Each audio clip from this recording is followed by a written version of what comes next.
تنقیدی رات میں یا اس کی ذاتی رات میں نہیں، اس کی علمی گفتگو کی رات میں. اور وہ یہ ہے کہ اس نے کہا جی کہ کتے کے ساتھ اور جانور کے ساتھ جو ہے وہ زنا کرنے کے متعلق قدوری میں لکھا ہوا ہے.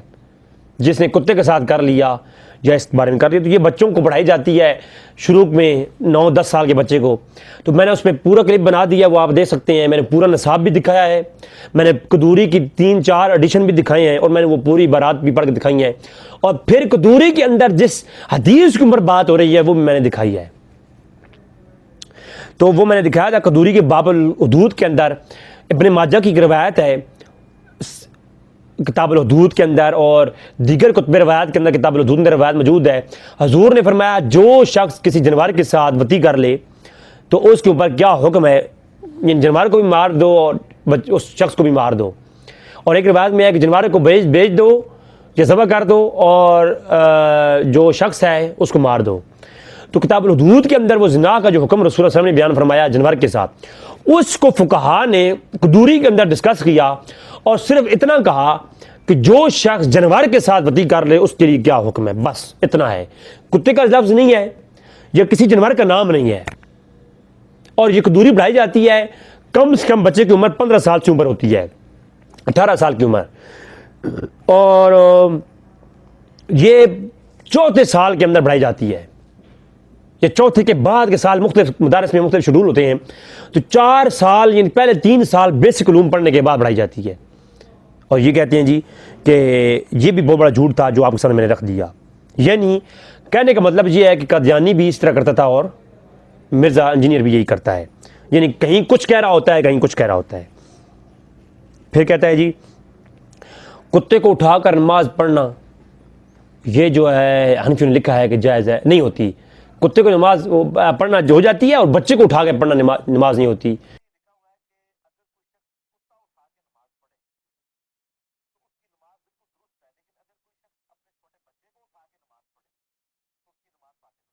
تو اللہ تبارک تعالیٰ ہم پہ رحم فرمائے. اور اتنا بڑا جھوٹ کہ ہدایہ کے اندر لکھا ہوا ہے اور دیگر کتابوں میں لکھا ہوا ہے کہ حنفیوں کی کتابوں میں لکھا ہوا ہے جی کتے کو اٹھا کر کے نماز پڑھی جا سکتی ہے، نماز ہو جائے گی، جبکہ بچے کو اٹھا کر نہیں ہوتی.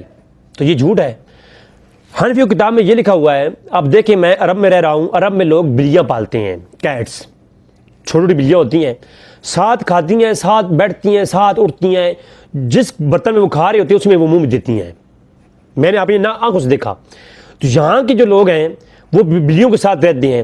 اگر وہ نماز پڑھ رہے ہوں اور بلی چھلانگ لگا کر کے اس کے ساتھ چمٹ جائے جیسے کہ اٹھاتے ہیں، تو نماز ہوگی یا نہیں ہوگی؟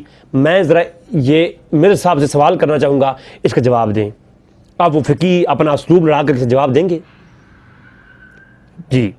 تو فقہا نے اس کے اوپر کہا کہ جو لوگ کتا اٹھا گھر میں پالتے ہیں، اور ایسے کئی کتے ہوتے ہیں. میں نے خود جو ہے جب میں پاکستان میں تھا میں نے کتا پال رکھا تھا، میں نے ایئر فورس سے لیا تھا کتا، وہ میں نے پال رکھا تھا. اس کو میں جس طرح کرتا تھا وہ اس طرح سے کرتا تھا.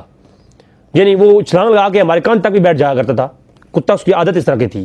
تو کتے کو سکھایا جاتا ہے، ٹرین کیا جاتا ہے. اور ٹرین کتے تو آپ دیکھ سکتے ہیں، ان کو آپ گئے وہ گاڑی کے اندر بیٹھ جائیں گے، آپ کے ساتھ بیٹھیں گے. تو جو جانور حرام ہے، جن کا گوشت حرام ہے، ان کی لعاب بھی حرام ہوتی ہے. تو لعاب کا حکم کچھ اور ہوتا ہے اور ساتھ ہونے کا حکم کچھ اور ہوتا ہے. تو فقہائے اناف کا جو فتویٰ ہے وہ یہ ہے کہ ایسے پالتو کتا جو آپ کے ساتھ چمٹ جائے اور آپ اس کو اٹھا لیں ایک ہاتھ کے ساتھ، آپ نماز پڑھتے ہیں تو اس کا حکم کچھ اور ہے. ہاں اس کے منہ سے لے لگ جائے، کچھ نہیں لگ جائے تو وہ اس کا حکم کچھ اور ہے.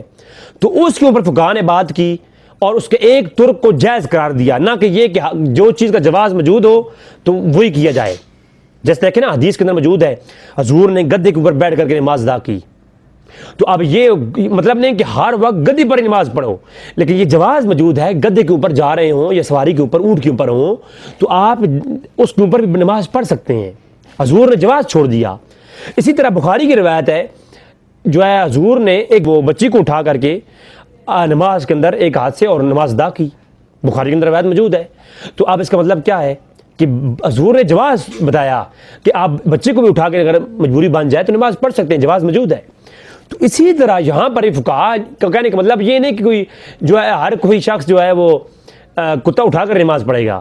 بلکہ یہ ہے کسی نے پال رکھا ہو اور اس کے ساتھ اگر کتا چمٹ جائے اور وہ نماز ادا کرے تو نماز ہوگی یا نہیں ہوگی؟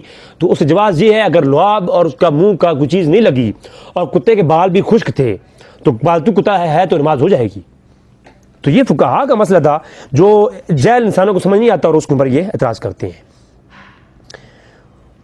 اور جس طرح میں نے بتایا کہ رسول اللہ علیہ وسلم نے بچی کو اٹھا کر نماز پڑھی تو اسی طرح جو ہے نا جناب نے یہ کہا کہ جوتی الٹی کر ہونے کے متعلق بہت بڑا جھوٹ بولا. یہ جوتا الٹا ہو تو لوگ سمجھتے ہیں کہ یہ گناہ ہے اور کوئی بدشگنی ہے، فوراً اس کو سیدھا کرنے بھاگ جاتے ہیں. اس میں کوئی منطق یہ پرانے لوگ سمجھتے تھے، اب تو الیاس قادری صاحب کا باقاعدہ کلپ آیا کہ اگر جوتی الٹی ہو تو اس کو سیدھا نہیں کرنا چاہیے. جی اگر چپل الٹی ہو جائے تو پھر کیا جھگڑا ہوتا ہے؟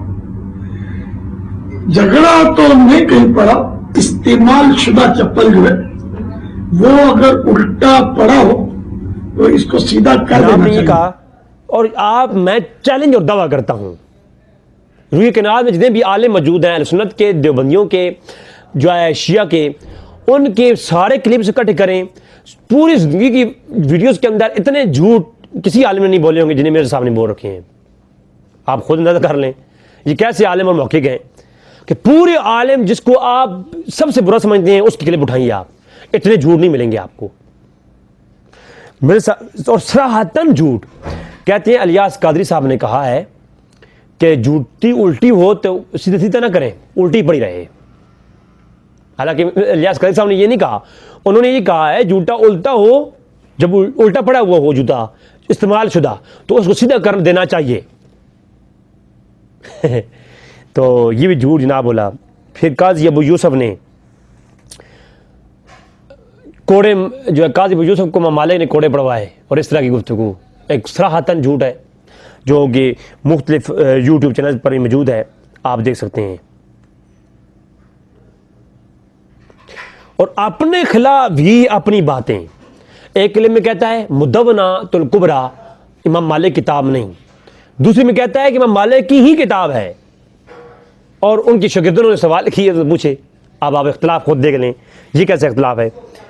اور رفع دین کے متعلق کہتا ہے بڑی خاص بات بتانے لگا ہوں اور جہالت دیکھیں شخص کی کہ رفع دین کے متعلق کہتا ہے کہ رفع دین کرنا چھوڑنے والے سنت کو چھوڑ رہے ہیں اور ثابت سنت کو کہتا ہے کہ سنت کو چھوڑنا بہت بڑا گناہ ہے اور جو رفع دین نہیں کرتے وہ سنت کو چھوڑ رہے ہیں، لہذا بہت سخت یعنی جو ہے نا وہ لعنت فقہ کی کہا کہ سنت کو چھوڑنے والا لعنتی ہے، حدیثوں سے ثابت کیا. ٹھیک ہے تو جناب میرے صاحب نے سنت کو چھوڑنے والے کو لعنتی کہہ دیا اس لیے کہ رفع دین نہیں کرتا تو. اور اب حال ہی میں ایک کلپ اپلوڈ کیا، اچھا رفع دین چھوڑنے والا سنت کا تارک ہے اور اس پر لعنت کی اور کہتا ہے نماز فرض کے ساتھ جو سنتے اور نفل پڑھتے ہو یہ نہ پڑھو تو کوئی بات نہیں، اس پہ کوئی قید نہیں ہے، کوئی پابندی نہیں ہے. اور مرزا کے جتنے لوگ ماننے والے میرے ساتھ رہتے ہیں یا مجھے جب میں ان کو دیکھتا ہوں اب پہلے سنتے پڑھتے تھے، اب نماز کے اندر سنتے نہیں پڑھتے، نفل نہیں پڑھتے، صرف فرض پڑھتے ہیں. اب زور کی پہلے 4 سنتے ہوتی ہیں، جو مرزا کا ماننے والا ہے وہ نہیں پڑھتا. مرزا انجینئر خود بھی نہیں پڑھتا ہوگا، اس نے تعلیم یہ دی ہے کہ زور سے پہلے 4 سنتے پڑھنے کا کوئی فائدہ نہیں ہے، کوئی اس سے گناہ بھی نہیں ہے. ہاں 4 فرض پڑھ لو زور کے بس، اس کے علاوہ کوئی نماز نہیں ہے اور سنت چھوڑ دو کوئی گناہ نہیں ہے.